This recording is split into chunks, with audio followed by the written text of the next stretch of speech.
Ya estamos en lo que corresponde ya al tema de fisiología de la reproducción, y ahora vamos a ver lo que es fisiología de reproducción en rumiantes, ¿ya? Y esta fisiología en rumiantes va a estar relacionada a las hembras, y es válido casi para todas las especies, no solamente para el rumiante, también para el monogástrico, ¿ya? Con algunas pequeñas variaciones. Entonces, ya hay también dos correos, mi correo personal y correo institucional. Esta vez vamos a ver lo que es el control neuroendocrino en la hembra. Neuro del sistema nervioso central, endocrino, el sistema endocrino, a través de su producto llamado hormonas. Entonces, esos dos juntos ya es una acción neuroendocrina. Muy bien. ¿Qué es lo que vamos a ver en endocrinología reproductiva? Morfología y función del tracto reproductivo. Antes, en horas de la práctica, ya hemos visto con un grupo que hoy día tocó la práctica, entonces ya seguramente les ha parecido un poco abstracto, porque esta parte es bastante teórico, ¿no? Y aquí ya vamos a detallar un poquito más, y cosa que ya tenga mayor conocimiento, manejo y mejores cosas sobre el curso. El otro, mecanismos neuroendocrinos responsables del eje hipotálamo, hipófisis, ovario, útero. ¿Ya? Hasta aquí, como es hembra, el útero es importante. Y también vamos a ver, vamos a interactuar, vamos a interrelacionar la interacción hormonal del eje, ¿ya? De todo este eje, en el control neuroendocrino del ciclo estral, ¿ya? Entonces, ¿cómo es que este eje, hipotálamo, hipófisis, ovario, útero, tiene efecto? ¿Cómo es que controla? Bien, estimula o inhibe. Desde el punto de vista de la reproducción, ¿no? Entonces, reproducción animal, ya esto en partes ya estoy repitiendo, porque ya en las primeras clases un poco ya traté. Como ya estamos netamente en el curso, entonces hay la necesidad, seguro, de poderles reforzar un poco más. Al inicio, cuando se comenzó a manejar reproducción, cuando se comenzó a trabajar reproducción, todos pensaban que todo el comportamiento reproductivo de las hembras, y también de los machos, incluido el hombre, estaba solamente bajo el control del sistema nervioso central. Todos pensaban que el sistema nervioso central era el único responsable de controlar todo el sistema reproductivo, tanto de las hembras como de los machos. Pero como estamos en hembras, vamos a tratar solamente de hembras. A medida que fueron pasando los años, investigadores trabajando van, entonces encuentran que no era un solo sistema, sino había dos sistemas, el sistema nervioso central y el sistema endocrino. Entonces ya dijeron, no solamente la reproducción, todo el sistema reproductivo de los animales, hembras, está controlado por el sistema nervioso central, sino hay dos sistemas encargados. Muy bien. Entonces se dice, está regulada por dos sistemas, pero en forma separada. Hasta aquí todavía dicen, este control es forma separada. Como ya llegaron hasta este nivel de que ya controlan dos sistemas, dijeron, debe haber algo más. Y entonces viene el momento del descubrimiento. Estos son trabajos de investigación, ¿no? A través de trabajos de investigación rigurosos, ¿no? De que existía una glándula, una pequeña glándula de aproximadamente cerca de 2 centímetros de tamaño, llamado hipotálamo. ¿Ya? Y esta glándula, llamado hipotálamo, une a estos dos sistemas, ¿ya? A través del sistema porta hipotalámico hipofisiario. ¿Para qué? Para coordinar las funciones de las gónadas. Entonces, ya ahorita ustedes ya no están tan lejos de esta afirmación que estoy haciendo. Ya por lo menos hemos hecho introducción. Les dije bien claro que esa primera y segunda clase prácticamente era como si ustedes ya hubieran llevado el curso, ya era uno ya bastante general sobre ya tema conocido. Entonces ustedes con esto van a reforzar esa clase. Y dicho esto, todo lo que hemos hecho ya está en el aula virtual para que ustedes puedan utilizar y estudiar, analizar y tener más base. Entonces,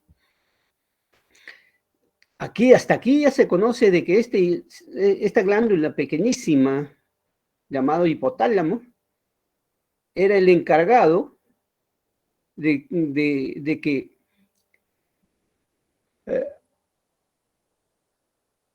unía tanto las funciones del sistema nervioso central y del sistema endocrino, y a la vez era el responsable de coordinar las funciones llevadas a cabo en las gónadas. Y cuando hablo de gónadas, estamos hablando de ovario, ¿no? Incluso ahí podemos agregarle no solamente al ovario, también al útero.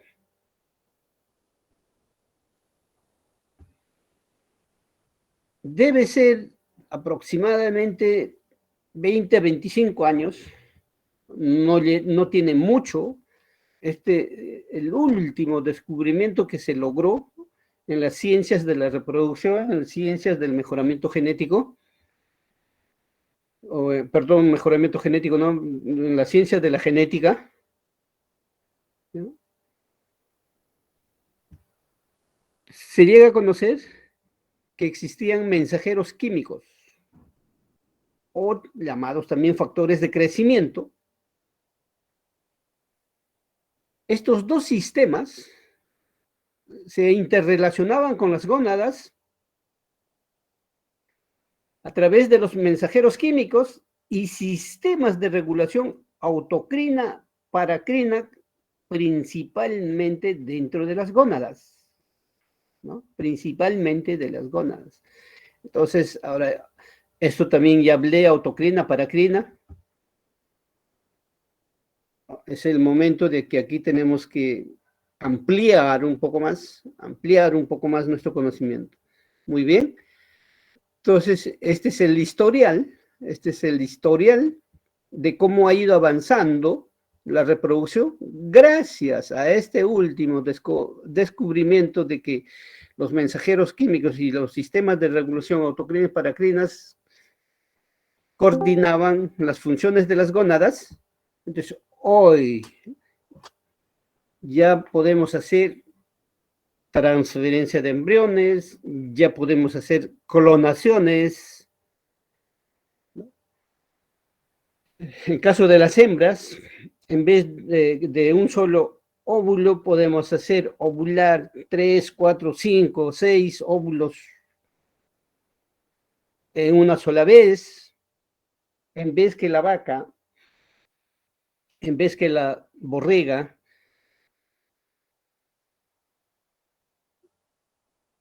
tenga una sola cría al año, tranquilamente ya con este conocimiento de la fisiología de la reproducción, principalmente con este último descubrimiento, ya podemos hacer que esa vaca no solamente tenga una cría. En un año podemos sacar 20, 30, 40, 50 o 100 crías en esa vaca, donada por esa vaca o por esa borrega.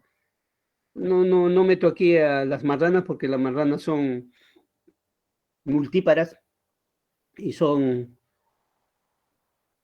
animales que casi no, no, no, no necesitan. En cambio, los camélidos, los vacunos, los ovinos, ellos sí necesitan, sí o sí, de estos tratamientos, ¿ya? De estos conocimientos.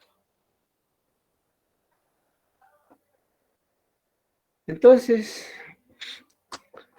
hoy también tenemos que tener claro endocrinología de la reproducción. ¿Qué es endocrinología? Ciencia que, que se ocupa del estudio de las hormonas y de sus efectos de estas hormonas. Entonces, de eso trata la endocrinología, ¿no? Y también aquí va el concepto de hormonas. Ojo, mucho cuidado, si hablamos de hormonas. Las hormonas no son producidas en cualquier célula o en cualquier glándula, sino células, la producen células específicas, totalmente específicas. Un ejemplo para que ustedes con esto tengan algo de interés y estén seguros. Por ejemplo, la insulina es una hormona bien conocida, súper conocida en el mundo, ¿no? Si bien la insulina es producida por las células beta de islote de las páncreas, o sea, la insulina es producida por las páncreas, hasta ahí sabemos, pero no solamente es eso la verdad, ¿no? Entonces, pero esta insulina no pueden ser producidas por otras células pancreáticas, solamente por las células beta del islote que se encuentra en las páncreas. Porque las páncreas no solamente tienen una célula, tiene varias células, varios tipos de células. Entonces, pero la responsable de producir la insulina solamente son células beta del islote. ¿Ya? Entonces, las hormonas actúan solo en células con receptores, otro concepto, otro conocimiento más. Una hormona, si no hay receptores, simplemente no actúa. Entonces, la hormona para actuar requiere de receptores y totalmente específicos. Si hay un receptor en cualquier célula, ya la hormona va y actúa. No, es totalmente específico. Si es para la insulina, tiene que ser para la insulina. Si es para la oxitocina, tiene que ser para la oxitocina. Si es para el glucagón, los receptores tienen que ser para el glucagón, ¿no? Entonces, células específicas en las células blancas, o sea, en el lugar donde van a actuar, bien estimulando o bien inhibiendo, cualquiera de los dos, inhibiendo o regulando. Entonces aquí, como concepto de la hormona, entonces, ¿qué es una hormona? Reguladores biológicos, producidas y secretadas, miren, en cantidades muy pequeñas, pequeñísimas, solamente por células vivas. y transportadas a través de la circulación sanguínea para actuar en las células blanco, o sea, en cualquier célula que va a tener su acción. Entonces, además, esa hormona ejerce una acción totalmente específica. Si la insulina es para contrarrestar o para degradar azúcar, esa es su función. No tiene otra función más. Entonces, también aquí las hormonas solo regulan estimulando o inhibiendo funciones existentes dentro de las células blanco, o sea, dentro de su punto objetivo donde va a actuar. También ustedes tienen que tener conocimiento claro que las hormonas son extraordinariamente potentes, por lo tanto, requieren cantidades muy pequeñas para inducir una respuesta. Felizmente no necesitamos de cantidades grandes de hormonas, sino cantidades bastante pequeñas para buscar un efecto, una respuesta. Miren, la concentración de las hormonas se mide en nanogramos. Mire, y el nanogramo tiene este valor 10 a la menos 9 o en picogramos 10 a la menos 10, 12 gramos por milímetro. O sea, pequeñísima, pequeñísima cantidad. ¿Y cuáles son la acción hormonal? ¿No? Ojo, hay parahormonas o hormonas locales. ¿Qué significa parahormonas o hormonas locales? Ejercen efecto en células muy cercanas a las células que la produjo. Entonces, no utilizan la circulación general. Ejemplo, la prostaglandina F2 alfa.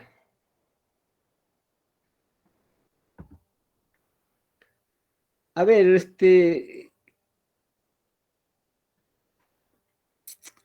Naisha y Zaida no deben participar en esta pregunta, por favor. Los otros jóvenes, a excepción de Naisha y de Zaida, ¿dónde se produce la prostaglandina F2 alfa, por favor? Tienen 3 segundos para contestar. Cualquiera que está presente en el aula. 1, 2, 3, perdieron su bonificación. A ver, ¿ningún joven puede contestar? ¿Alguna señorita? ¿No le quiero, ingeniero? A ver, alguien está participando, no se le escucha. Es producida por el útero, ingeniero, al ser estimulada por la oxitocina. ¿Me puedes repetir, por favor? Estaba bajo mi micro, el Es volumen. producida por el útero, al ser estimulado por la oxitocina. Ya, nombre, por favor. Melissa Zárate.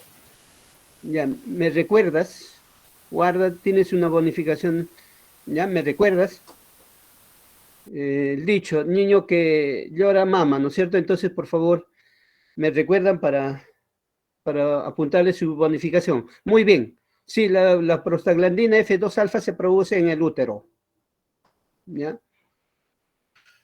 Específicamente en las células endometriales del útero. Entonces, la prostaglandina F2 alfa es producida en las células del endometrio del útero y provoca contracciones en el mismo órgano, o sea, en el miometrio. Ajá, entonces esto me puede traer en idea en el útero actúa en el útero, entonces este puede ser importante en el traslado de los espermatozoides. Ajá, claro, por ejemplo, los jóvenes de la práctica de hoy día sí ya deben tener esta idea. Si no lo están captando, no lo están tomando en cuenta, obviamente no lo van a agarrar, porque en la hora de práctica ya hablé de esto, de qué función, quiénes eran responsables del viaje de los espermatozoides, por ejemplo, ¿no? Se produce en el útero y actúa en el mismo útero. Entonces son parahormonas o hormonas locales. También puedo, si ya tengo un poco más de conocimiento, ojalá que eso en algún momento puedan ustedes también tener esa oportunidad de tener la idea, que también el útero es importante en el momento del parto. Ya, si la prostaglandina es producida en el útero y actúa en el mismo útero, entonces también la prostaglandina en el momento del parto debe ser importante, claro que sí, ¿no? Pero les invito y les digo que eso ya es ya cuando tengan un poco mayor de información, porque yo no voy a hacer clase de partos, todo ello, porque no corresponde, porque es otra materia eso, y eso sería algo de obstetricia, ¿no? Ojo, la misma prostaglandina F2 alfa, o sea, en este caso está como para hormona o hormonas locales, pero esta misma hormona se comporta como hormona clásica, así como su nombre lo dice, hormona clásica, actuando en órganos distintos. En este caso, la prostaglandina F2 alfa actúa en el cuerpo lúteo. A ver, por favor, 3 segundos. ¿Quién dice, cualquiera de ustedes de la sala, el cuerpo lúteo, dónde se encuentra? En los ovarios, ingeniero. Muy bien, muy bien. A ver, Sutiki, Hugo, ingeniero. Valdeo Sánchez. ya también me haces recordar para tu bonificación. Y todavía, pregunta regalada, actúa en el cuerpo lúteo del ovario. Aquí está. ¿Para qué? Para regresionar a este cuerpo lúteo. Aquí es importante, por ejemplo, la oxitocina. Ya, entonces aquí la oxitocina se produce también en el hipotálamo. Muy bien, pero eso tiene otra función, bajada de la leche. Pero la oxitocina que se produce en el ovario, específicamente en el cuerpo lúteo, también es responsable de esta regresión de este cuerpo lúteo. Entonces, vamos viendo la complejidad, ¿no? Ahora del curso, la complejidad del curso.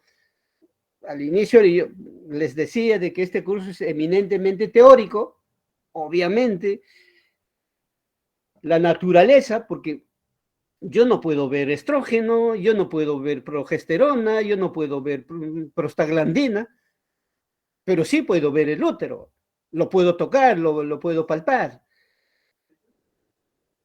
No lo veo el estrógeno, muy bien, pero tranquilamente puedo diferenciar un folículo. La progesterona, muy bien, no lo veo, pero tranquilamente, sí, en la práctica lo van a ver, ustedes lo van a ver en la práctica, el folículo lo van a ver como folículo, pero no van a ver como hormona, o sea, lo que produce. También en la práctica lo van a ver el cuerpo lúteo, que está dentro del ovario, ¿no? Entonces, la parte anatómica lo vamos a ver, pero la parte fisiología no lo vamos a poder ver. Eso solamente podemos encontrar cuando ya hacemos análisis de laboratorio, en este caso por ejemplo, a través del RIA, radioinmune ensayo, ¿no? Con eso podemos determinar la cantidad de las hormonas existentes. Muy bien, entonces vamos avanzando un poco más. Si alguien tiene alguna duda, está con la posibilidad, está con la opción de que puede hacer alguna consulta, ¿ya? No se queden con la duda, no por el hecho que yo no les veo, pero ustedes no tengan la opción de hacer alguna consulta, lo pueden hacer, ¿no? Podemos hacer un paralelo, yo no me molesto, más bien me alegro si alguien participa. Muy bien. Otros casos de hormonas que se secreta es un caso de hormonas que ya son sintetizadas, ya están presentes, pero están en la situación de inactiva. ¿Yo para qué quiero una hormona que esté inactiva? Yo quiero que esa hormona actúe, ¿no? Pero su naturaleza es así. Entonces a ellas se las son llamadas prehormona, ¿no? Prehormonas. Para poder esta inactiva convertirse en activa, requiere transformación para convertirse en activa. Ejemplo, angiotensinógeno, para cobrar actividad biológica, tiene que ser transformado en angiotensina, ¿no? ¿Por qué? Por una enzima, que es la renina. Entonces, angiotensinógeno, con acción de la renina, se convierte una inactiva en angiotensina, ya hormona activa. Entonces, como angiotensina, ya hace efecto, ¿no? Ejemplo también, este ejemplo 2 lo vamos a ver, esta es la testosterona, con mayor detalle lo vamos a ver cuando vamos a ver fisiología del macho, ¿ya? Fisiología del macho. Entonces, esta testosterona es una hormona, ¿no? Es una hormona que actúa en las células musculares, o sea, haciendo un efecto anabólico, ¿ya? Un efecto anabólico directo. Entonces, la testosterona es un anabólico. Si ustedes le aplican testosterona al toro, porque esta es una hormona masculina, si le aplican testosterona al toro en dosis un poco, en otras palabras, en sobredosis, lo anulan al macho. Todo su líbido lo matan al macho. Pero ese anular, ese líbido, le convierte a ese toro tragón, comelón. Entonces en los centros de engorde han utilizado un montón como anabólicos para que pueda convertir lo que está convirtiendo en masa muscular. Sabiendo que la testosterona induzca líbido y por lo tanto acto sexual,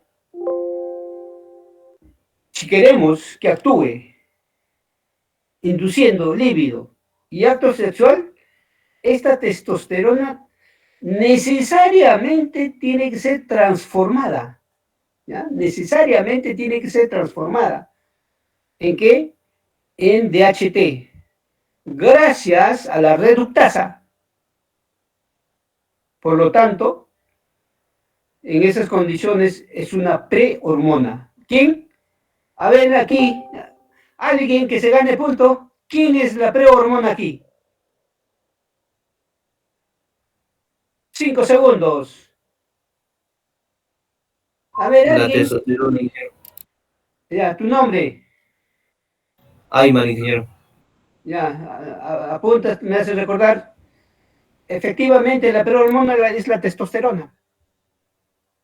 Porque para actuar tiene que ser transformada necesariamente dihidrotestosterona, gracias a la reductasa, ¿ya? Y eso ya lo vamos a ver cuando revisamos fisiología del macho. Ahí lo van a ver. Este ya es un anabolito, ¿ya? Ya es un anabolito. También hay comunicación química entre las especies, ¿no? También existe comunicación química entre las especies de sexos diferentes de la misma especie, ojo, sexos diferentes pero dentro de la misma especie, equino, equino, vacuno, vacuno, ovino, ovino, cuy, cuy, no vaya a ser de que una cuy hembra está en celo y vaya a detectar, supongamos, exagerando, un gatito que está pasando por ahí. Eso no se da. ¿No? Esta comunicación química tiene efecto específico, un poco más riguroso entre la misma especie, pero de diferentes sexos, o sea, hembra y macho. Entonces, esta sustancia química es una sustancia bien volátil, empleada como ferohormonas, ¿ve? Estas ferohormonas tienen que convertirse en feromonas. Ojo, estas ferohormonas tienen que convertirse en feromonas y de esta manera tiene la capacidad de dispersión en el ambiente y tiene una función sexual. Por ejemplo, en estos momentos yo puedo tener una yegua en celo y hay un potro a 20, 25, 30 kilómetros de distancia, lejos. En caso de los equinos, esa feromona, esas feromonas se dispersa a través del ambiente con el aire. Miren, ese macho que está a 20, 25, 30 kilómetros de distancia, lo detecta esta feromona y ese macho con esa feromona tranquilamente, saltando, escapando por todos los lugarcitos, por todos los huequitos que por ahí pueda haber, llega donde esa hembra está en celo. Entonces mira, qué comunicación química tan poderosa. En caso de las vacas, hay vacas que el celo dura solamente 2 horas, 4 horas, 3 horas. Eso porque de repente la presencia de la progesterona ha sido muy limitada, muy poca, entonces no ha sido muy fuerte ese comportamiento externo de esa hembra, pero gracias a esa feromona, el toro que está por ahí, por el costado, le detecta a la hembra y se acerca. Y la hembra le dice gracias.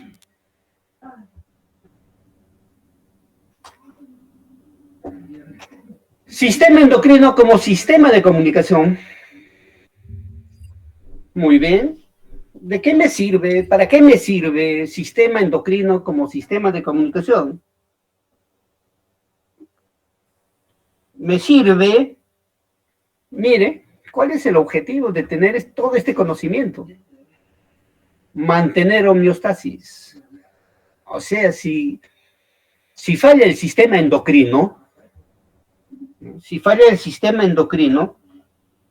ténganlo por seguro, falla todo. Falla hambre, falla líbido, falla sueño, y si falla el sistema nervioso central, ya ni siquiera hablas, ya ni siquiera te movilizas, ¿no? Entonces, el sistema endocrino tiene que ver mucho con la homeostasis, o sea, el funcionamiento correcto y normal del organismo del animal. Eso es homeostasis.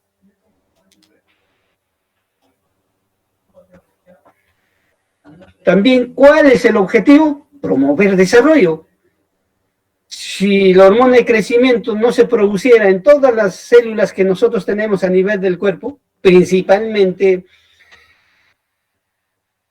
en las células de los huesos largos, seguramente nos quedamos enanísimos. ¿Qué cosa también promueve? Crecimiento. ¿Qué también promueve? Reproducción. ¿Qué también promueve? Permitir adaptación a cambios en el entorno. Entonces, jóvenes, sistemas endocrino y nervioso interactúan entre sí, dando origen al sistema neuroendocrino que ya lo expliqué, ya lo mencioné al inicio nada más, ¿no? Cuando hemos tratado el historial de la reproducción. Entonces, todo el actuar, toda la armonía de ese animal, cualquiera que fuera nuestra especie de animal que estemos tratando, gracias a la participación del sistema neuroendocrino. Si aquí falla todo. Ya olvídense totalmente. También tenemos clasificación de las hormonas.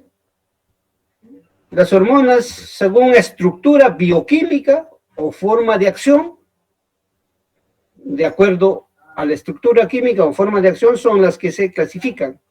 Entonces, desde ese punto de vista, existen 4 grupos principales.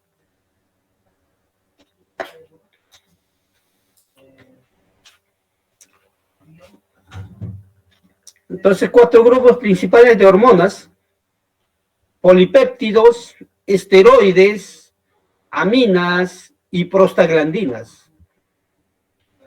De los polipéptidos, FSH, LH, pequeñas proteínas, ¿no es cierto? Los polipéptidos son pequeñísimas proteínas. Esteroides son hormonas de origen graso. El estrógeno es graso, la testosterona es graso, la progesterona es graso. Dentro de las aminas, importantísimo en ovinos, la melatonina. Y las prostaglandinas, en este caso, prostaglandina F2-alfa,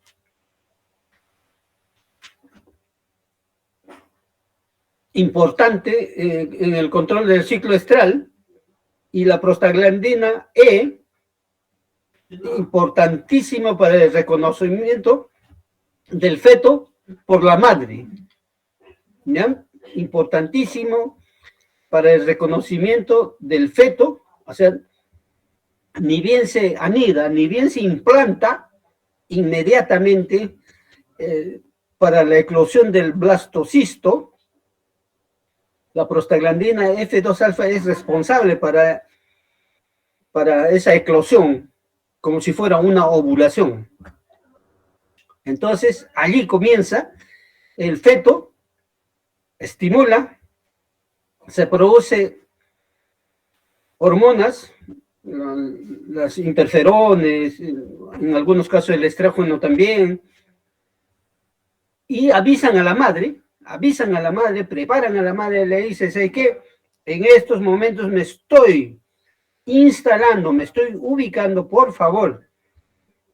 Quiero instalarme, quiero pasar todo mi estadía, que aquí me vas a alojar, hasta nacer en forma robusta. Miren cómo se sabe todo ello a la fecha. Totalmente estudiado y conocida.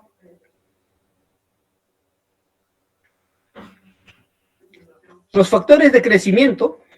¿Qué son los factores de crecimiento? Señales bioquímicas capaces de modificar la respuesta de las células del organismo en pequeñísimos péptidos. ¿Ya? Estas células que las producen, los fibroblastos, osteoblastos, células endoteliales, los leucocitos, dentro de los leucocitos, los monocitos, macrófagos. ¿Dónde se almacenan? en las plaquetas, en los huesos. Entonces ahora, jóvenes irán comprendiendo qué tan importantes son nuestros huesos, por ejemplo.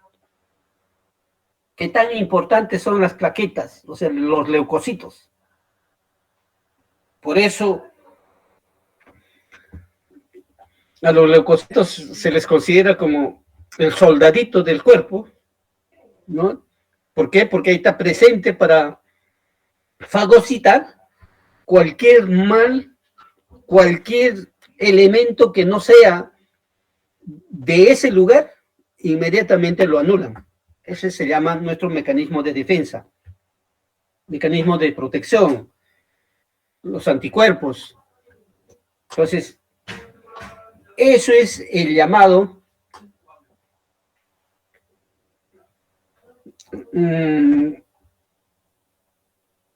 caramba, se me va el nombre. Si alguien me ayuda sería bueno.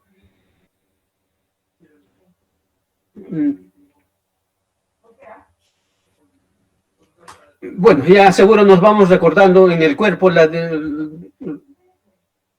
los responsables de la defensa de nuestro cuerpo.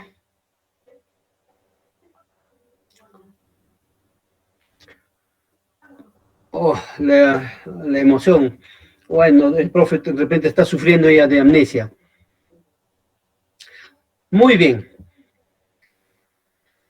Entonces, miren la importancia que vemos, que vamos hallando del sistema nervioso central, del sistema endocrino, de los conceptos que tenemos que conocer de las hormonas, del sistema inmunológico, jóvenes, ¿ya? Responsable del sistema inmunológico. La inmunidad. Ahora con la pandemia, con el 80% de las vacunas, la inmunidad de rebaño, lo que se llama, entonces ahí ya estaríamos ya venciendo a esta pandemia, ¿no? A este virus que mucho daño nos ha hecho. Yo no sé si Ayacucho logrará, porque no pasa más que 30% de la población general están vacunados. No sé qué pasará después. Formas de comunicación intercelular.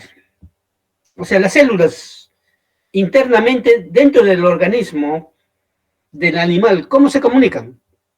Una comunicación neural, una comunicación endocrina, una comunicación paracrina, una comunicación autocrina. Muy bien.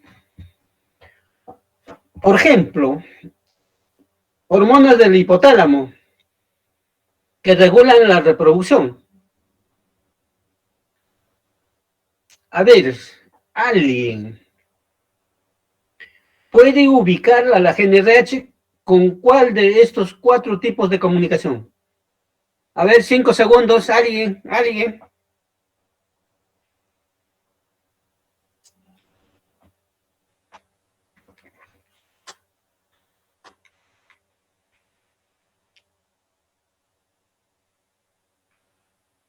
¿Nadie? ¿La endocrina, ingeniero? Claro, la GNRH tiene una comunicación neural e endocrina, neuroendocrino. Sí, está cerca. Muy bien. Entonces, por ejemplo, el hipotálamo, miren, también produce la dopamina. ¿Y qué cosa es la dopamina? Es una hormona inhibidora de la prolactina. ¿En reproducción tiene importancia la dopamina? Sí tiene importancia, jóvenes. ¿Ya? La prolactina es responsable del clímax. Es importante en esa parte. También la hormona estimulante de la corticotrópica, o también llamada hormona adenocorticotrópica. Esta hormona es responsable de de regular la secreción líquida, ¿ya? De la secreción líquida. También el hipotálamo mira la oxitocina, vasopresina,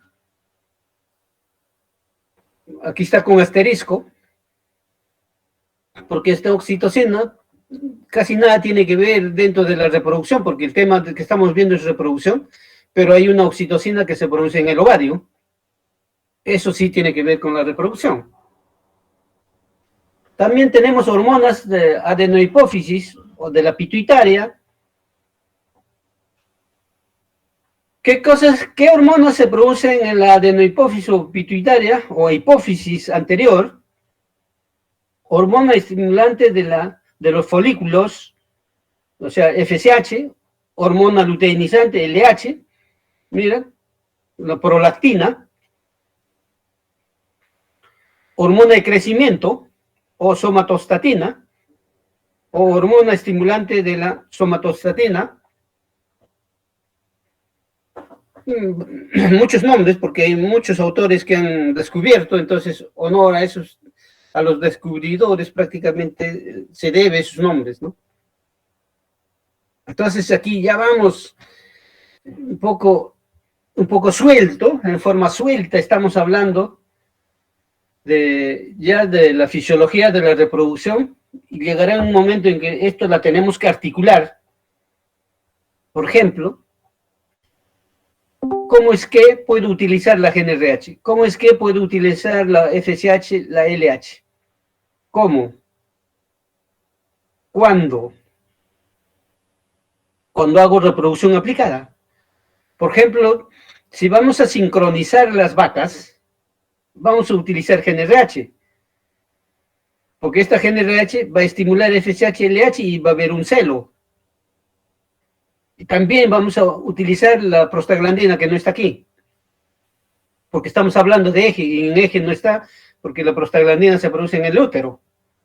Entonces, para sincronizar, las vacas vamos a utilizar GNRH y prostaglandina, los dos, a través del protocolo llamado Ovidicin, que utilizo en buena cuenta.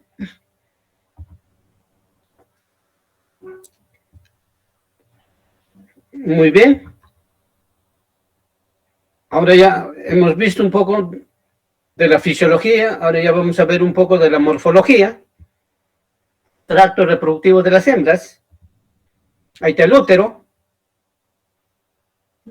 Aquí están los ovarios, izquierdo y derecho. Aquí está el oviducto, de aquí hasta aquí. Y este oviducto tiene 4 partes. Esos son los cuernos uterinos, cuerpo del útero. Aquí está también el oviducto, el ovario. Ahí está la cervix. Ahí está la vagina, ¿no? Cada de esas partes tiene sus funciones importantísimas dentro de la reproducción.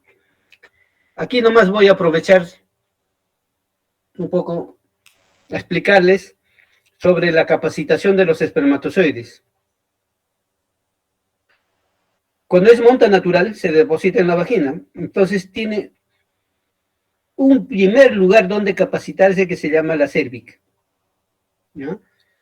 Entonces ahí los espermatozoides comienzan. Ese es un reservorio, no solamente de capacitación, sino aquí hay una selección, pero rigurosa. De aquí ingresan a la cervix bien controlados, además dentro de la cervix son revisados a detalle, y los que no cumplen las características que desean simplemente lo expulsan, lo seleccionan, lo botan. Y llega a pasar esta barrera, la primera zona de capacitación, al útero, y llegan aquí exactamente en la bifurcación, se llama útero tubárico, la segunda zona de capacitación de los espermatozoides, los que han sido poderosamente seleccionados aquí vuelta sufren otra selección rigurosa. Entonces, si aquí depositaron por ml, 2.000 millones, 4.000 millones de espermatozoides por ml, aquí más o menos va a pasar unos 1.000 espermatozoides, de aquí va a pasar unos 100 espermatozoides aquí. Mira, esa tremenda selección de millones, solamente aquí 1.000, de ese 1.000 aquí va a pasar 100. La tercera y la última zona de capacitación, aquí en el istmo, que está al inicio del oviducto, finalizando el cuerno uterino. Entonces, ese 100 que ha llegado aquí, va a pasar 10, aproximadamente 10 a la zona de fertilización. De esa zona de fertilización que pasó 10, solamente va a fertilizar un solo espermatozoide. Entonces, miren todo ese trabajo. A eso se llama capacitación de espermatozoides. Entonces, aquí también aprovecho. Eso es en condiciones de monta natural. ¿Y qué pasaría si no utilizo monta natural, sino inseminación? Con inseminación estaría matando un lugar de capacitación, o sea, de la primera, entonces me quedaría solamente 1 y 2. Mira, todos esos riesgos, todas esas dificultades que tiene la inseminación, por eso que la inseminación nunca va a ser superior a la monta natural. Si en monta natural hay fallas, en inseminación habrá más fallas. ¿Ya? Y bueno, eso ya, al menos ya aproveché para poderlos explicar en la teoría, y cosa que en la práctica ya lo paso un poco rápido, sucintamente, ya 3, 4 cosas, pero porque aquí ya les estoy informando. Miren el pasito que va a venir y las preguntas que va a venir. Imagínense, jovencitos, 1000 preguntas ahí. Ahí está el oviducto. Les decía que tenía 4 partes. Fimbria, este es como la mallita, o sea, la atarraya que utilizamos para pescar. Exactamente, esa hace las veces de esa atarraya para capturar el óvulo que va a salir del ovario. Captura y se lo lleva hasta la zona de fertilización. Entonces aquí está la fimbria, infundíbulo, ámpula y el istmo. Zona de fertilización y zona de capacitación de los espermatozoides. La última y la más importante. Aquí tenemos algo que nos va a ayudar más, ¿no? Nos va a ayudar más a explicar lo que estamos diciendo.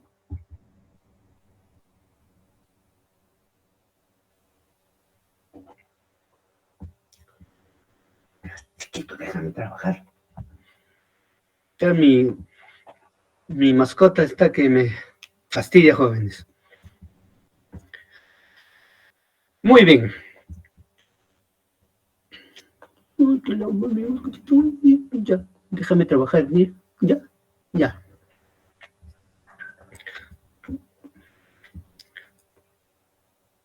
Muy bien.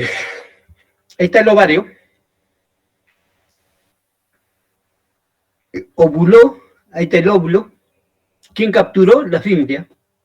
Ya se lo está llevando.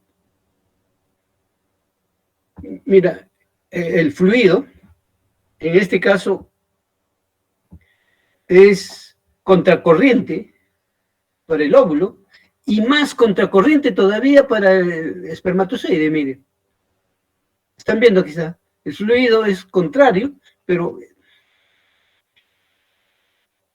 este óvulo, gracias, va a estar regulada por las hormonas ováricas, estrógeno, progesterona. Además, está lleno de cilio y todo la pared del infundíbulo está lleno de cilio. Está lleno de cilio y más las contracciones, ¿no?, provocadas por estas hormonas ováricas, más el cilio, va a ser de que se acerque en su momento para la zona de fertilización. Igual el espermatozoide está contra la corriente, mira, está viniendo desde la vagina. La musculatura en el oviducto está plagado de cilios, reforzado de cilios. Además a eso, está regulado, miren, por las hormonas ováricas, estrógeno, progesterona, y es más, la prostaglandina, que antes mencioné, 3. Entonces, estas 3 hormonas van a comprimir, va a generar la peristalsis, para que a esa peristalsis los cilios también ayuden de que este espermatozoide viaje y llegue a la zona de fertilización, un encuentro final oportuno. Pero antes de todo ello, miren, en el istmo, en la tercera, dependiendo si es natural, la segunda si es artificial, zona de capacitación, y la más importante, capacitación de los espermatozoides, ¿no? Muy bien. Todavía aquí tiene que sufrir una capacitación. ¿Qué más otra función cumple el oviducto? Nutrición y protección. ¿A quién? A los espermatozoides. ¿A quién? Al ovocito. ¿A quién? Fertilización. ¿Qué más? Después de la fertilización, división blastomérica. Entonces, aquí al unirse una célula son 2 células, después va a ser 4 células, va a comenzar la mitosis, después 8, 16, 32, 64 y así, millones de células. Muy bien. Toda esa función, miren, que cumple el oviducto. Aquí todavía hay un tema importantísimo. Los fluidos del oviducto,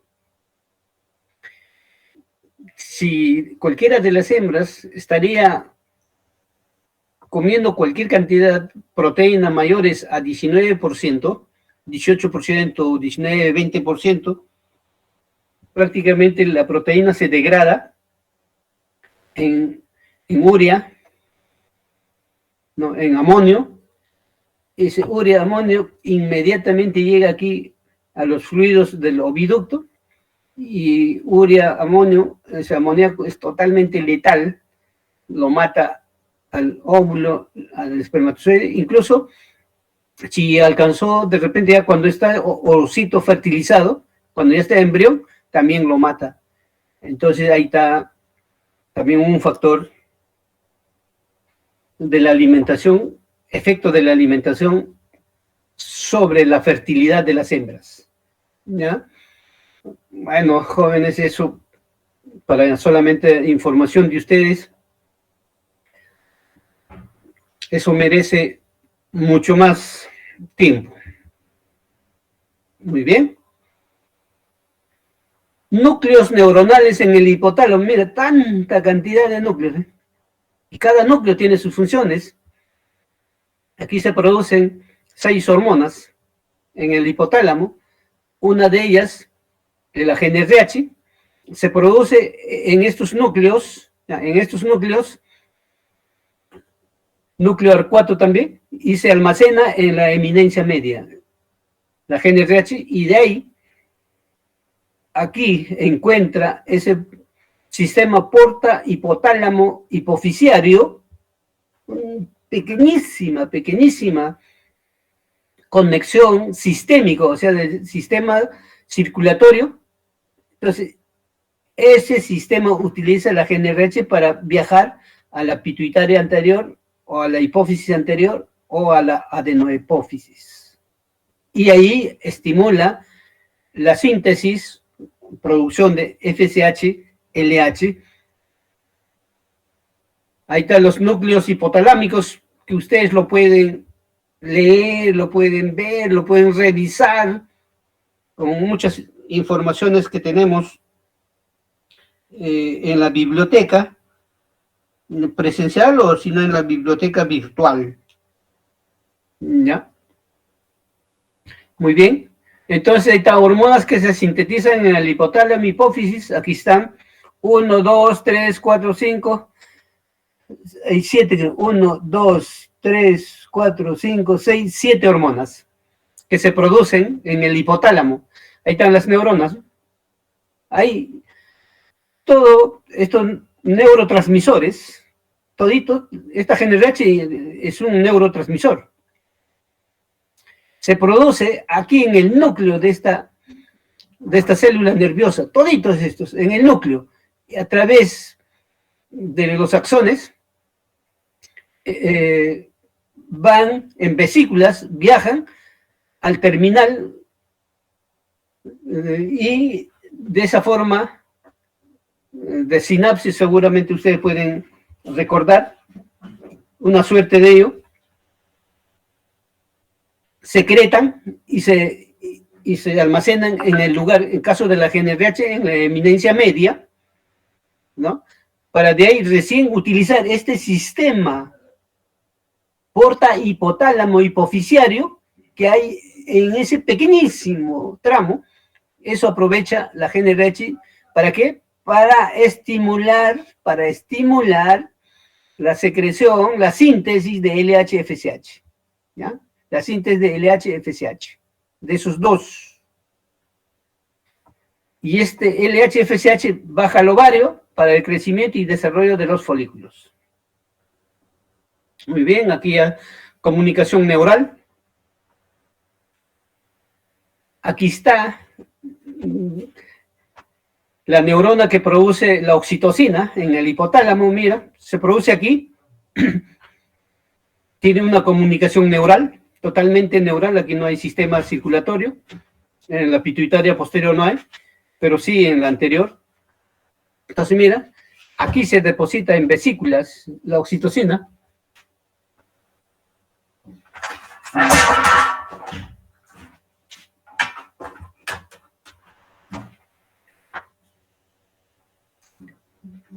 Gracias a un estímulo, esa oxitocina pasa al torrente sanguíneo, ahí recién esa oxitocina actúa, ¿no es cierto? Eso no nos interesa por esta vez.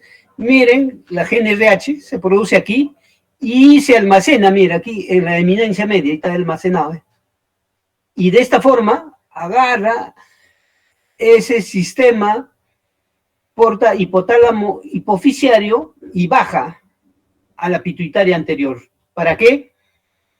Para estimular la producción de FSH, LH, miren, en una proporción 3 en 1. ¿Ya? Más FSH y una cantidad pequeña de LH, que es totalmente, en esta relación, en esta proporción 3 a 1, es responsable para el crecimiento y desarrollo de los folículos. Ya estamos entrando a detallar en forma sistemática en la vida esto podremos ver nosotros, ¿no? En la vida podremos ver esto a simple vista. Agarramos el cerebro, buscamos la conexión con las vértebras. En la silla turca exactamente está este hipotálamo lo podemos encontrar porque tiene 2 centímetros de tamaño. Veremos como estructura anatómica, pero jamás vamos a ver estas hormonas. ¿Ya? Cuando el momento que estemos en el laboratorio revisando los órganos reproductivos en su momento que vamos a programar, ya, ahí les voy a contar algunas anécdotas que yo también pensé punzando el escroto, o sea, el testículo, cortando adentro iba a encontrar los canalículos de los retetestes y por lo menos ahí encontrar tipo semen, ¿no? Pero nunca encontré nada. A eso ya comentaremos en ese momento. Muy bien. La GNRH se produce en golpes. La LH se produce en golpes, en pulsos. Entonces, a un pulso de GNRH le corresponde un pulso de LH. A medida que se va acercando del comportamiento de la hembra, o sea, el celo y el celo ya se va acercando a la ovulación, estas frecuencias ya van a ser más seguidas, ya no van a ser espaciadas, sino van a ser mucho más seguidas. Seguro que vamos a ver en algún momentito esa dinámica, ese comportamiento de la ovulación. Para el crecimiento folicular, necesitamos conocer ondas foliculares. ¿Ya? Entonces, para el crecimiento folicular, dentro de las ondas foliculares, o sea, eso se llama dinámica folicular, miren, va a haber un proceso de reclutamiento. El responsable del reclutamiento es la FSH. El primer pico de FSH, una vez reclutados, se va a seleccionar y el responsable de la selección es el segundo pico de FSH y va a venir la dominancia, ¿ya? La otra fase de la dominancia. El folículo más grande va a ejercer dominancia y va a subordinar a los folículos más pequeños y lo va a apreciar, lo va, en otras palabras, retroceder. Y solamente va a avanzar el folículo dominante. Por eso que solamente hay una sola cría. Esto se ha encontrado y se sabe exactamente en los camélidos. Hay una dominancia, pero dominancia feroz. En alpacas y llamas nunca se ha visto dos crías. En cambio, en las vacas hay dominancia, obvio, pero hay de 1000 en 1 un nacimiento de mellizos, o 10.000 en 1. Entonces, las ondas foliculares, 3 procesos: reclutamiento, selección y dominancia. Incluso el primer pico de FSH responsable del reclutamiento, el segundo pico de FSH responsable de la selección y la dominancia, que en este caso va a ejercer, eso ya es intrínseco propio de esa virtud, ¿no? Esa virtud del lugar en la que estamos, en este caso del ovario. ¿Qué va a ser el folículo dominante de onda folicular de la fase luteal? Crecimiento, va a haber 3, va a crecer, va a llegar a una fase estática, o sea, se va a mantener ahí, y de ahí va a regresionar. Y folículo dominante, fase folicular. Entonces, aquí hay 2 etapas. Folículo dominante en la fase luteal va a crecer, una fase estática y se va a mantener, de ahí va a regresionar, o sea, no va a continuar. Y eso es inmediatamente copado por folículo dominante de la fase folicular. Va a crecer, va a llegar a la etapa estática, muy bien, pero en este caso ya no va a regresionar, sino va a ovular. Dentro de la dinámica folicular hay 2, 3, incluso hay 4 ondas foliculares, pero promedio es 3. ¿Cuál es la diferencia? Las vacas que presentan celo cada 18 días son de ondas foliculares 2, y las vacas que presentan celo cada 21 días son de 3 ondas foliculares, y vacas que presentan cada 24 días celo son de 4 ondas foliculares. Ahí está la diferencia. Aquí está. Crecimiento, estático y regresión. Entonces aquí estaríamos en la fase folículo dominante, fase luteal. y folículo dominante de la fase folicular, estaríamos aquí, 1, 2, 3, mira, pero esto ya no regresiona, como aquí, sino aquí ovula, hay celo y ovula. ¿Por qué aquí regresionó? ¿Quién puede interpretar este cuadrito? Se gana 2 puntos el que lo interpreta. A ver, tienen 5 segundos para que... Ya, 10 segundos les voy a dar, analicen. En 10 segundos alguien me dice, yo lo interpreto muy bien, 2 puntos. Ingeniero, A ver. Participa, hijo. ingeniero, ¿puede retroceder a la pantalla anterior, por favor? ¿Ya está? ¿Más? Solo eso, ingeniero, gracias. Puede avanzar ya.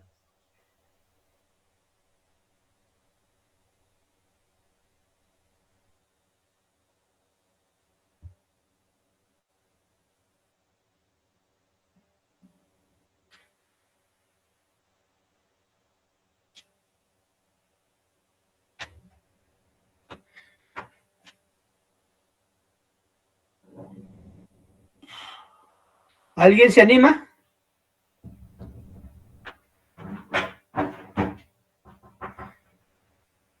Jóvenes, no tengan miedo, participen. Si de repente algo no ha sido muy claro, simplemente no les resta ni les suma. Pero ya participaron, por lo menos, ya tienen idea.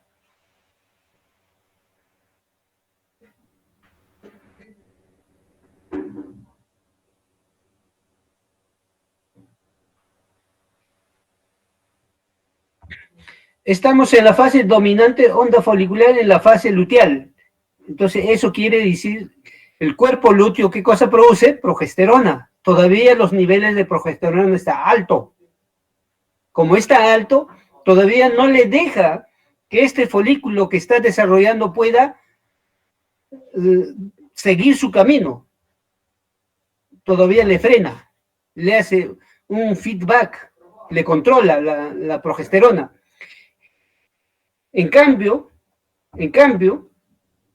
el folículo dominante de la fase folicular ya se encuentra, mira, donde la progesterona ya está en poca cantidad, ya está de bajada, ya está de caída.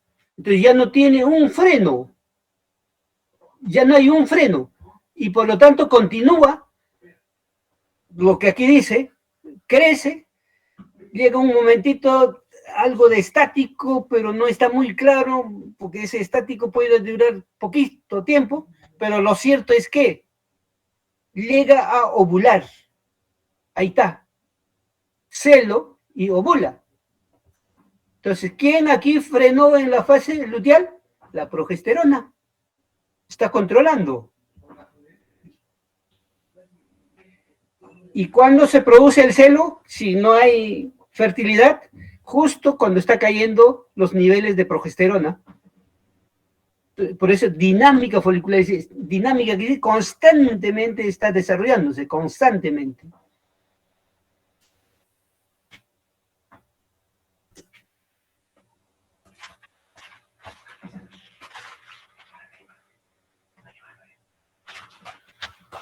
Ingeniero, Habla, hijo, habla.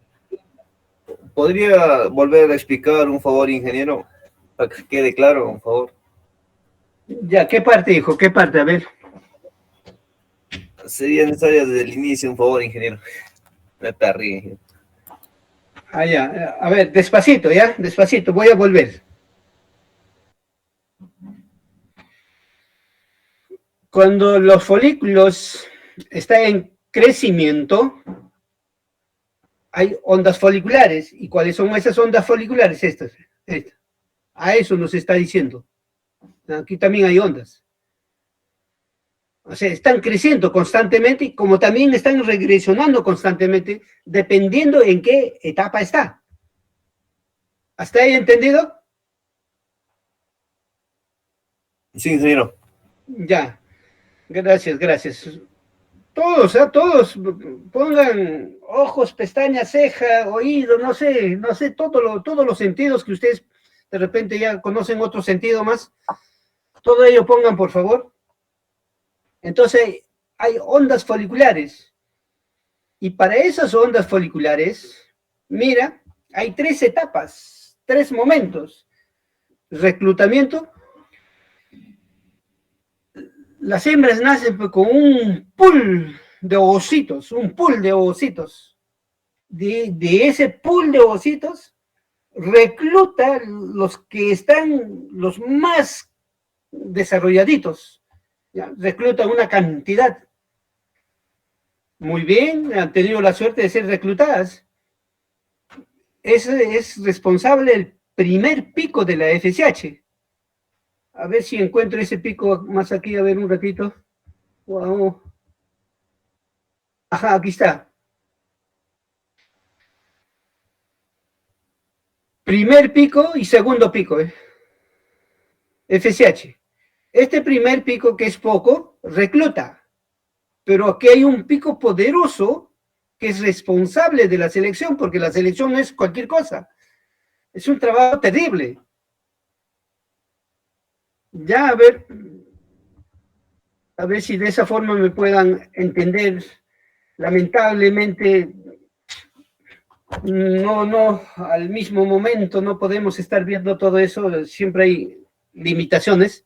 Entonces, ese primer pico de FSH recluta, y ese segundo pico de FSH, la grandaza, o sea que ahí se está produciendo a niveles más altos, selecciona. Una vez que seleccionó a los mejorcitos, de aquí va a surgir uno, en algunas veces incluso hasta 2, pero generalmente una, y eso va a ejercer dominancia. A todos los chiquitos lo va a trecear, lo va a regresionar, porque aquí ustedes también tienen que entender que estamos en estas 2 fases, bien fase luteal o fase folicular, dependiendo de eso. Muy bien. Entonces, ¿qué pasa cuando estamos en la fase del folículo dominante, pero estamos en la fase luteal? Si estamos en la fase luteal, ¿cuál es la característica?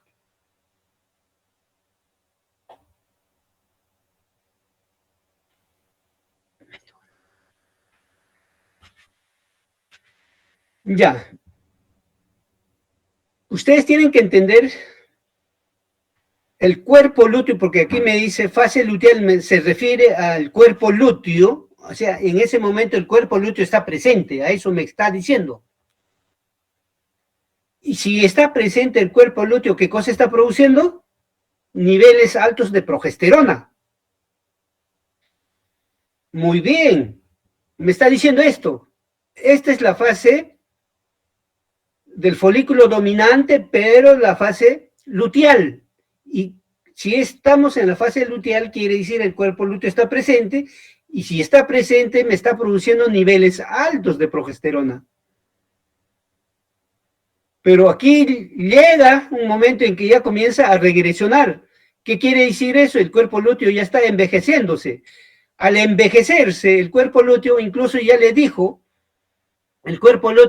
a través de la oxitocina al útero, ya le mandó una información diciendo, por favor, oxitocina, yo ya me siento, un segundito, por favor, un segundito. Carmen, le repito, estoy en clase. Recién ayer voy a terminar mi clase y te llamo, ¿ya? Ya.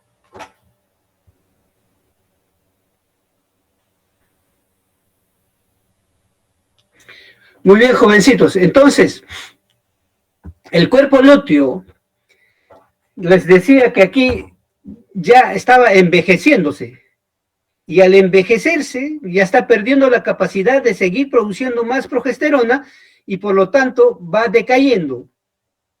Entonces, ese envejecimiento, este inicio del decaimiento de la producción de progesterona, el cuerpo lúteo manda información al útero, a través de la oxitocina, le dice, oxitocina, anda, por favor, prepara los receptores de la prostaglandina F2 alfa en el útero para que esa prostaglandina que está ahí comience a actuar y de una vez no quiero sufrir, ¿no? Ya quiero irme a la otra, ¿no? Y por lo tanto que venga y que genere una lisis, ¿para qué?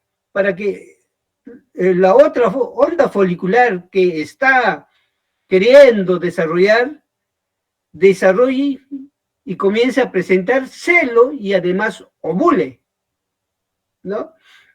Pero como se trata, estamos en este folículo dominante, pero dentro de las ondas foliculares está en la fase luteal, está con mayor producción de progesterona y esta progesterona está haciendo un feedback negativo, le está controlando, le dice, no me vas a salir, ya llegaste aquí, pero tienes que regresar, porque todavía no te doy permiso para que salgas, ¿no? Pero, entonces crece, aquí está, crece, un momento estático y regresiona, aquí está, crece, estático y regresión.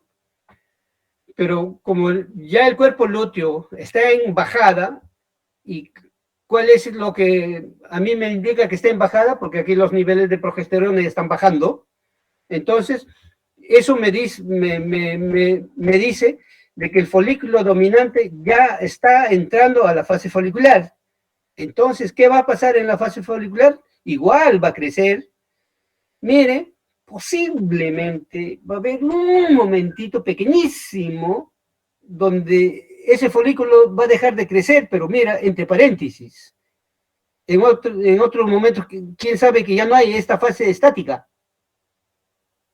sigue creciendo, pero lo cierto es que aquí hay la posibilidad de presentar un celo y ovular, lo que está pasando aquí. Efectivamente, la primera onda todavía se encontró con niveles un poco altos de progesterona, la segunda también, la tercera también, pero la cuarta ya no. Trató de vencer, ajá, sigue continuando, y aquí este folículo está desarrollándose cualquier cantidad, ya sea de tamaño, ya es dominante, poderoso, y está produciendo estrógeno. Entonces, en la fase folicular, aquí ya también la dominancia del estrógeno, o sea, niveles altos de estrógeno se está produciendo. Entonces, estos niveles altos de estrógeno hace de que el estrógeno tiene tres funciones. Uno, lubrica todo el tracto desde el oviducto hasta la vagina. Dos, es responsable de sintetizar los receptores de todas las hormonas que se producen en el cuerpo del animal. Tres, es responsable del comportamiento de la hembra, quiere decir, es responsable del celo. Ajá, entonces, niveles altos de estrógeno, hay un celo. En caso de los vacunos, a las 24 horas en promedio de haber presentado celo, ovula. Si la vaca hoy día presentó celo a las 8 de la mañana, entonces entre 8, 9, 10 de la mañana, o sea, del día siguiente, va a ovular. Muy bien. Entonces, a eso se refiere esta parte. Entonces, esta parte lo podemos interpretar ahora sí con facilidad. A ver, yo no sé si esa parte entendieron, por favor, sean francos.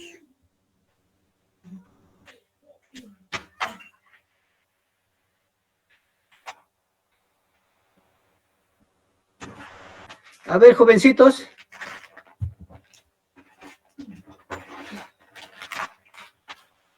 ¿Se perdieron o falta alguito?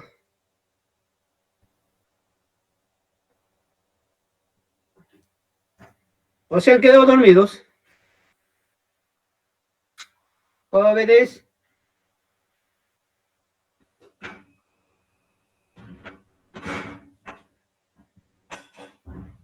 Ingeniero, buenas noches. Hola, joven, participa, hijo, participa. Ingeniero, esa última partecita no se puede repetir.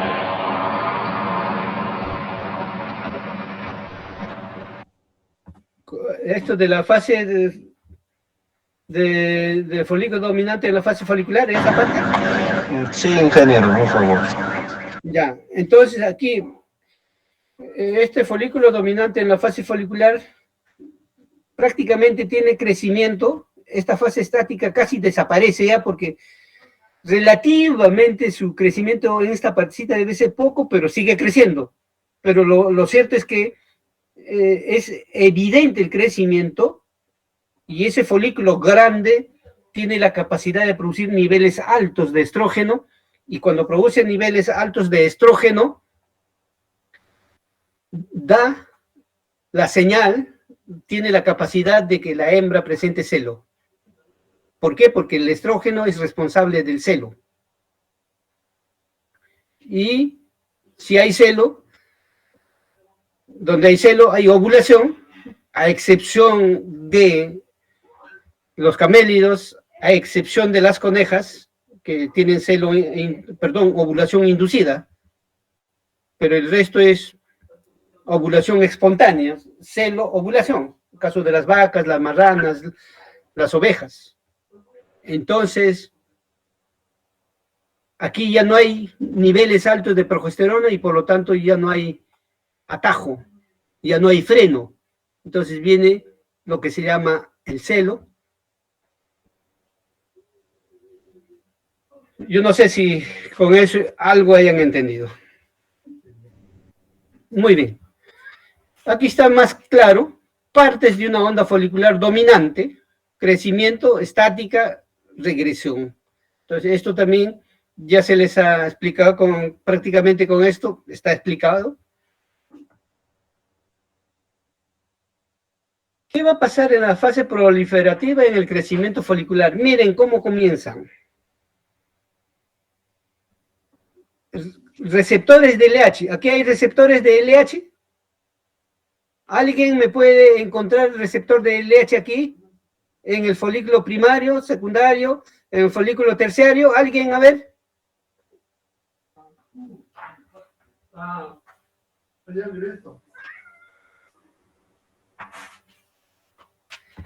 En ambos, en las tres figuras, jóvenes, en las tres figuras, aquí está receptor de LH, pero está fuera, en la teca interna,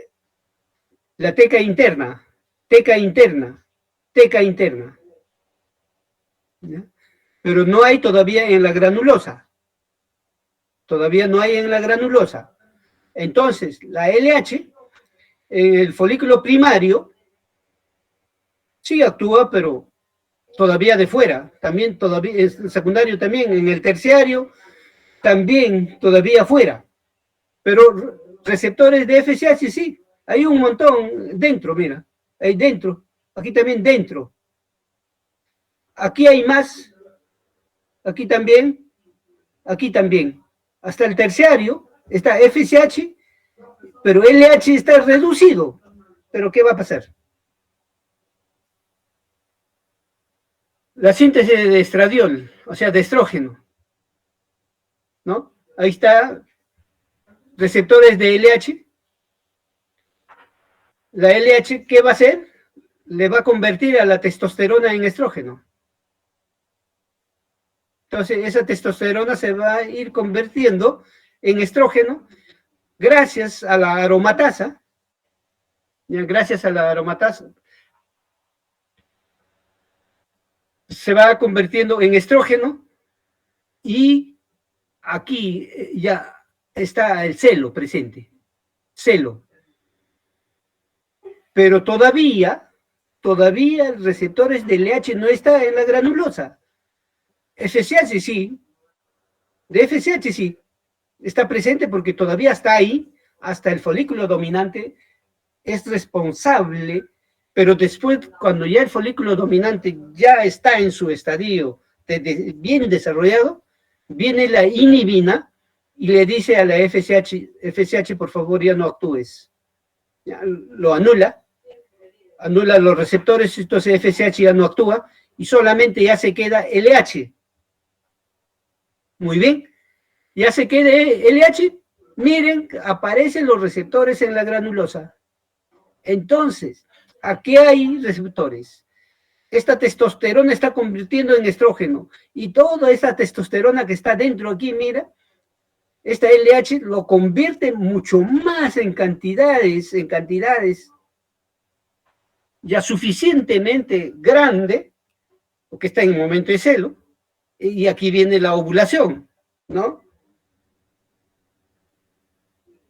Aquí está, folículo, ahí está el oviducto, ahí está de la prostaglandina, el endometrio, cómo se produce el estrógeno. ¿Quién lo produce? El folículo más grande. El más grande es responsable de la producción del estrógeno en esta forma de estradiol 17 beta, que se le conoce como estrógeno, ¿no? Entonces aquí nos dice de que el folículo más grande, el preovulatorio, está produciendo niveles altos de estrógeno. Esos son los responsables de este celo. ¿Ya? Responsable de este celo. En este momento, la hembra está en celo. Presentó celo. Entonces, esto también ya les dije. Responsable del reclutamiento de la FSH, el primer pico. Responsable de la selección, segundo FSH, y viene la dominancia. Y cuando viene la dominancia, mira el estrógeno cómo se dispara. Niveles altos, ¿no? Entonces, ese nivel alto coincide todavía con el nivel alto de FSH, pero llega un momento que el FSH comienza a caer, ¿ve? Entonces, aquí ya está actuando la inhibina. Entonces, aquí, esa caída de esta FSH, esa inhibina, le está potenciando a la LH que comienza a producirse niveles altos. ¿Para qué? Para que haya esta ovulación. Ahí está. Este es el óvulo. Aquí estamos. Folículo dominante preovulatorio, con niveles altos de estrógeno. Pero aquí ya está. La LH en niveles altos, hormona luteinizante, va a romper este folículo, va a romper para que salga el óvulo. Entonces a eso se llama ovulación. En este caso ya este cuerpo lúteo ya no produce estrógeno, sino va a producir progesterona. En este momento está en momento de estro. Entonces ahí se produjo la ovulación. ¿Y cómo se produce la ovulación? Miren, efecto del estradiol, ¿no? Efecto del estradiol. Niveles altos de estradiol. Mira, antes que el estrógeno estaba en niveles bajitos, mira, los pulsos de GnRH, LH eran así, distanciados. Pero los niveles altos de estrógeno, mira, lo hace mucho más frecuente. Y en el momento del pico preovulatorio, cuando el folículo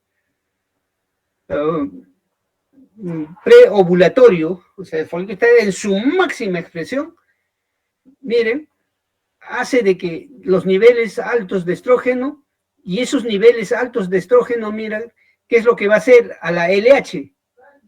Le va a sobreponer los picos a un nivel tal hasta que con este nivel tal rompa la estructura de este folículo y ovule. Este niveles altos, mira, rompió la estructura y ovuló. Aquí está la inhibina, antes del folículo preovulatorio. La inhibina le ha hecho un feedback a la FSH, le ha dicho ya tú no participas, tú te quedas ahí, pero sí LH tiene que producir, le está dando más fuerza que LH se produzca en niveles más altos, capaces de romper esta estructura y comience se produzca la ovulación. Entonces, inhibina hay bastante por los folículos pequeños que lo producen y controlan a la FSH. Entonces, aquí estamos en el momento de la autocrina, ¿ya? se produce aquí y actúa aquí. O sea, la comunicación autocrina es la hormona que se produce en una célula, sale de la célula, pero actúa en la misma célula. Esa es la producción autocrina. Y la paracrina, la GnRH hace una función paracrina, la LH-FSH hace una función paracrina. ¿Qué quiere decir? Las células que la producen, ¿no?, mandan esa hormona para que actúe en el ovario. Entonces, esa es una comunicación paracrina. En cambio, la autocrina es dentro de la misma célula, se produce y actúa dentro de la misma célula que fue producida.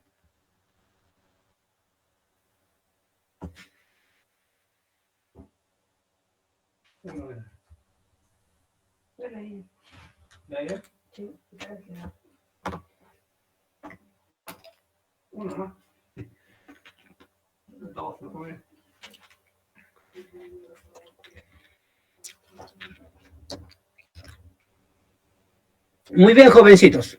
Entonces, aquí está interrelación del eje hipotálamo, hipófisis, gónada, útero, celo, ovulación. A la vez celo, seguido por la ovulación.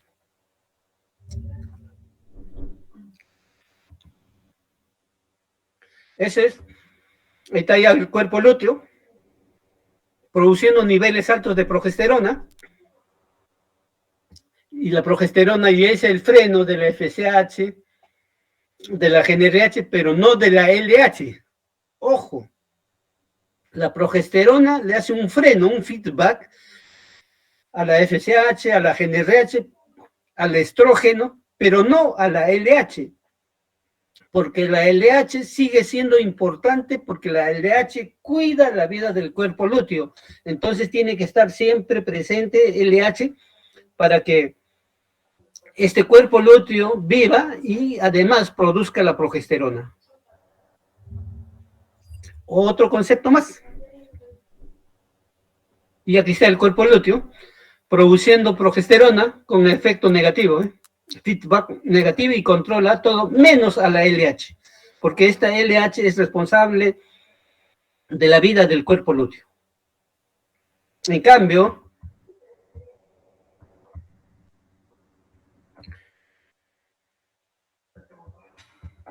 miren, el efecto del estrógeno es positivo, feedback positivo, al hipotálamo y a la hipófisis, con esas tres funciones que les he mencionado. Y aquí aprovecho de decir de que si hay fertilización, esta progesterona va a seguir produciéndose, y para eso la LH tiene que estar presente siempre, y la progesterona es responsable de mantener la preñez, o sea, responsable de mantener la gestación en las hembras que fertilizan. Miren cómo se produce la progesterona. Miren, hay dos caminos. Y aquí está, ya se produjo la progesterona. Es una comunicación activa, ¿no? Es un transporte activo. Necesita gasto de energía. Bueno, eso es para información nomás, no quiero marearlos, ¿eh? Esto ya es bioquímica. Efecto de la progesterona. Mira, ¿cuál es el efecto de la progesterona? Se recuerdan que el estrógeno, niveles altos de estrógeno, hacía picos constantes. En cambio, la progesterona, mira, va a haber GnRH, va a haber LH, pero mira, picos bien distanciados. Altos, pero bien distanciados. Lo contrario al estrógeno. Receptores hormonales, las gonadotropinas, o sea, la FSH y la LH. La FSH y la LH son gonadotropinas. Para actuar necesitan que su receptor esté en la membrana celular. En cambio, los esteroides, o sea, la testosterona, la progesterona, el estrógeno, necesitan que los receptores estén en las células del núcleo, ¿ya? Perdón, en la membrana del núcleo. Aquí está un asterisco, un llamativo, me dice. El estrógeno estimula síntesis de receptores, una de sus funciones que ya le mencioné. Ahí faltarían 2 funciones más. Ciclo estral y su control hormonal. Aquí está, ya hemos mencionado. LH, responsable de la ovulación. FSH, primer pico, segundo pico.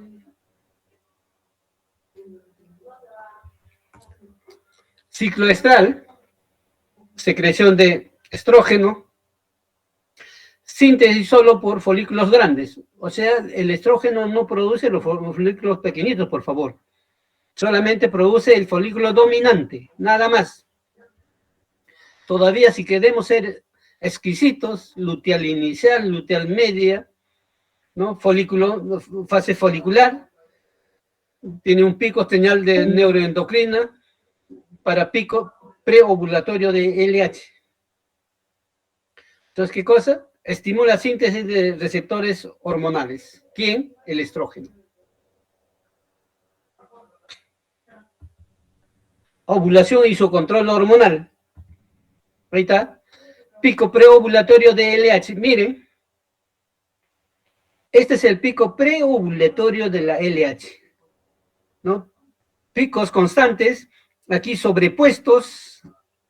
Aquí están niveles altos de LH hasta que rompen la estructura para la ovulación. ¿Cómo sucede? Mira, este pico preovulatorio de GnRH también GnRH está en esos niveles, así tan igual que la LH, pero para que suceda este sobrepicos, mira, la GnRH tiene que tener una acción bastante cortita, pero permanente. ¿Para qué? Para que jale todo esto. Y de esa forma se lleva a cabo la luteinización, o sea, la ovulación. Ahí está la ovulación, mecanismo de apoptosis. ¿Qué es apoptosis? Ya ustedes deben tener algún concepto. En fisiología, anatomía, fisiología, ustedes han tenido que tocar qué cosa es apoptosis. A ver, ¿quién me da un concepto de apoptosis, por favor?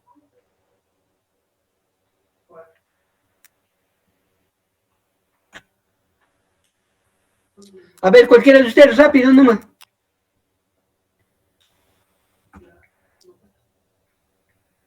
Apoptosis es la muerte programada de toda célula. O sea, una célula ya, su muerte ya está programada. Esa es apoptosis, ¿ya? No voy a detenerme mucho ahí. Ahí está la luteólisis, ¿no? El ovario, el cuerpo lúteo envejecido, inmediatamente le pide auxilio al útero, ¿no? Le pide al útero, pero manda la oxitocina, ahí está, la oxitocina está yendo, pidiendo auxilio al útero, y dice, por favor, ya tus receptores están listos, actúa. Y verdad, hay una transferencia de prostaglandina F2 alfa, o sea, difunde y llega al ovario. No utiliza el sistema circulatorio, nada, sino difunde, por difusión. Tienen la capacidad de difundir. Entonces ahí está la prostaglandina, ¿dónde se produce? En el útero. Ya, que este es responsable. Para esto, mira, hay caída de la progesterona, ¿eh? ¿Por qué? He dicho que este cuerpo lúteo está envejeciendo, ya está produciendo niveles bajos de progesterona, y el cuerpo lúteo inmediatamente ya está pidiendo auxilio al útero a través del mensaje que lo lleva la oxitocina. Ahí está, la luteólisis, el cuerpo lúteo envejecido, mandó al útero receptores que trabajen los receptores de la oxitocina para la prostaglandina. ¿ya? Que produzca los receptores, la oxitocina para la prostaglandina. Y como hay receptores, inmediatamente viaja, llega al cuerpo lúteo, o sea, llega a esta parte que hemos dicho, por difusión, y genera una lisis, o sea, lo mata al cuerpo lúteo. Entonces, la prostaglandina, ¿dónde se produce? En las células endometriales del útero. Muy bien, jovencitos. Es la clase por hoy día. Y gracias. La fisiología traducido en reproducción aplicada. Y si ustedes ya manejan perfectamente su teoría, tranquilamente ya pueden hacer estas aplicaciones y tener estos productos. Muy bien, jóvenes. Muy bien, jovencitos. A ver, consultas.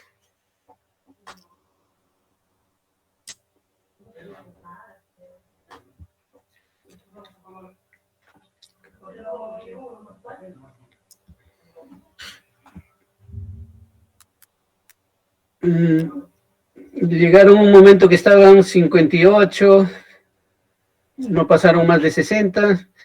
¿Qué estará pasando? La otra semana sí, semana sí, pasito de la parte de teoría y pasito de la parte de práctica, ¿ya? Entonces, no tengo por qué molestarme, tampoco estar preocupándome mucho. La responsabilidad es responsabilidad. Muy bien, jovencitos. ¿Alguna sugerencia? Ya que se ha